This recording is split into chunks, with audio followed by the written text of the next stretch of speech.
Welcome to Landscaping Made Simple. I'm Bobby Cam, professional landscape designer and general contractor. And by this point in my career, I've probably run about 3,000 projects.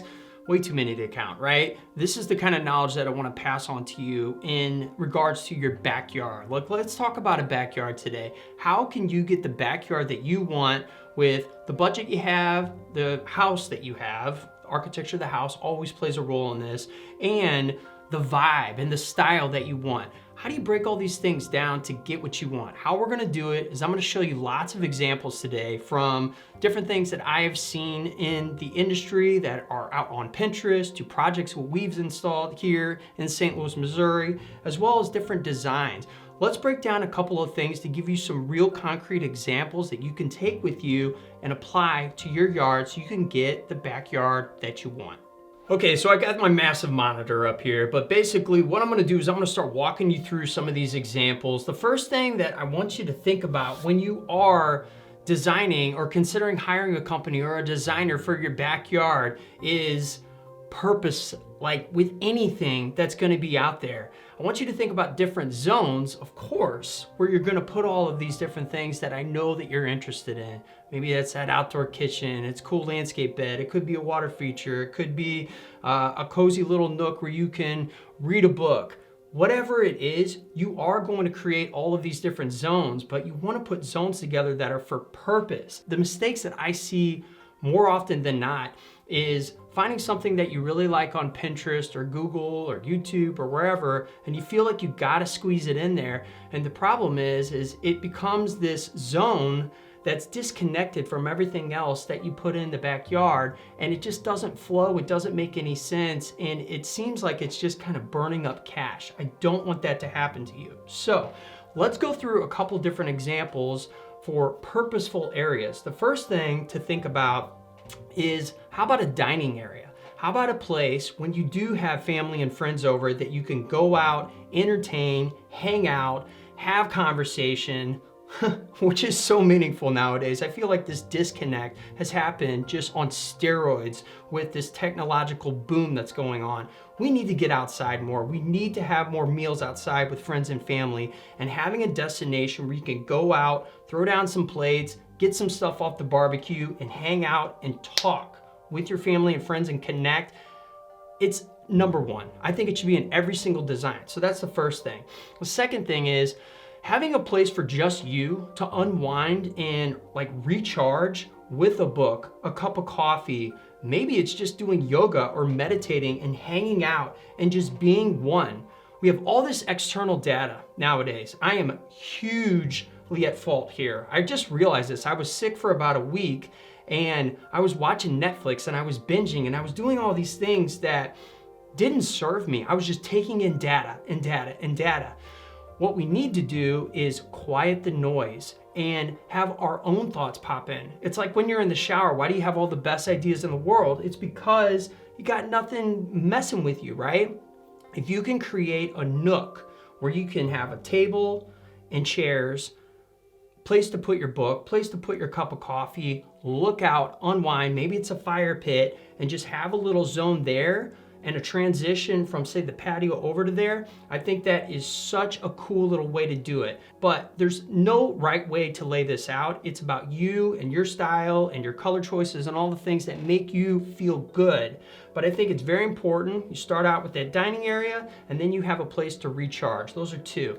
The next thing is, if you are someone who likes to cook or you have little kids and you want to get them more involved in being outside, being with nature, a little garden isn't such a bad thing to have. It's a little bit of work, but if you can have some lettuce, have some peppers, have some whatever, and be able to show your kids how to grow things from seeds and cultivate that earth, and it could be something that's just very small off to the side. It doesn't have to be this massive thing that's kind of an eyesore.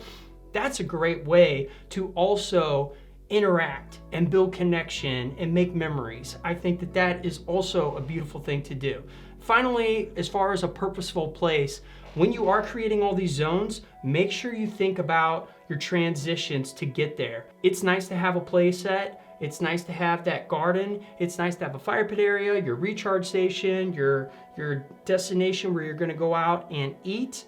but make sure you're thinking about how to incorporate all this stuff in a realistic manner. Meaning, if you know you barbecue a lot, you got an outdoor kitchen, don't put the kitchen 75 feet away from your kitchen on the inside where you got to take a plate of chicken and burgers and kebabs or whatever you like to make all the way out there and then come all the way back. Set these things up in ways where they're close in proximity, but if you know that there's a special thing like your recharge station and you want to go off into the distance, then just think about how are you going to get there? Is it stepping stones through landscaping? Is it a walkway? Is it around some kind of bend that nobody knows about because you've got it landscaped that way? Think about your purpose, think about your zones. Let's go to the next thing.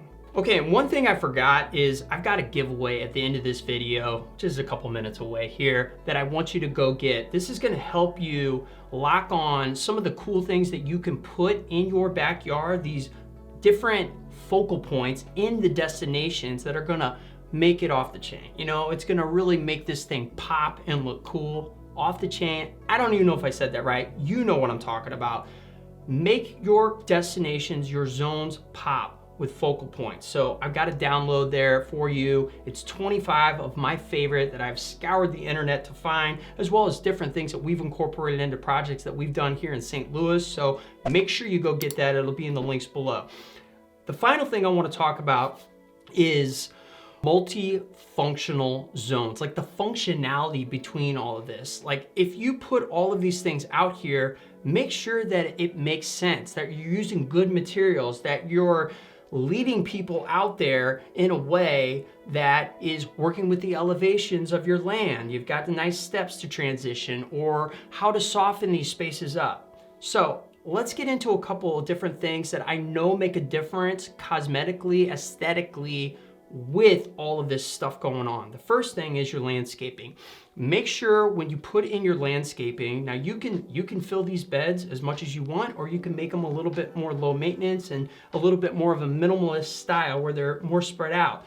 But think about the seasons. Think about what zone you're in. You obviously have to plant things that are gonna work with your zone, but regardless of if you're in California or Texas or Wisconsin or on the East Coast, it doesn't really matter. What you're gonna go for are the colors, the seasonal blooms, if you've got these multiple seasons, and the textures and the heights. These are the things that are gonna break up the bed, and with all of these zones that you're putting out there that are more than likely gonna be hardscape materials, are gonna soften the space. So if you've got different colors at different seasons, different heights, different textures, trees, bushes, plants, shrubs, perennials, pots that are colorful that can have something spilling out. These are all the things that are gonna break it up and make you want to go out there that much more and enjoy the backyard. Like get the backyard you want. Because it's one thing to step out onto a beautiful patio, but if the patio is just a patio and there's nothing to soften it, and no butterflies coming in or birds or whatever it is, right? It doesn't really feel like nature. It doesn't feel that connection that we're all longing for and wanting at this point in history, in my opinion. Like we really need this. This is a part of being centered and lighting up your soul and being a human being is connecting to nature, right? So if you've got that beautiful patio, you've got some of these focal points, you've got this seasonal planting going on, one of the things that is a really cool way to also soften the space and make it feel more homey is with your furniture. Make sure you're picking furniture that I would suggest has deep seating, has different kinds of colored cushions that you can take and put in a deck bin. You know, you obviously this stuff is made for the seasons, but it's subject to weather, so that you can take the cushions off and put them away. One line that I really like, is not sponsored in this video, it's called Polywood. Go check them out. I like that it is almost like a composite resin or whatever that they form into all these different couches and tables and chairs and loungy areas, but they've got different colored cushions that you can put on there of different sizes and just whatever the vibe is that you're going for, whether it's like a beachy or a zen or more modern or traditional. So think about your landscape beds, different color. Think about the furniture that's gonna go on all these hardscaped areas, the different focal points that are gonna be out there. Go get the download down below, make sure you have that. These are the elements that are gonna make you go outside and want to host and have people over and be proud of your yard. That's what we all want, right?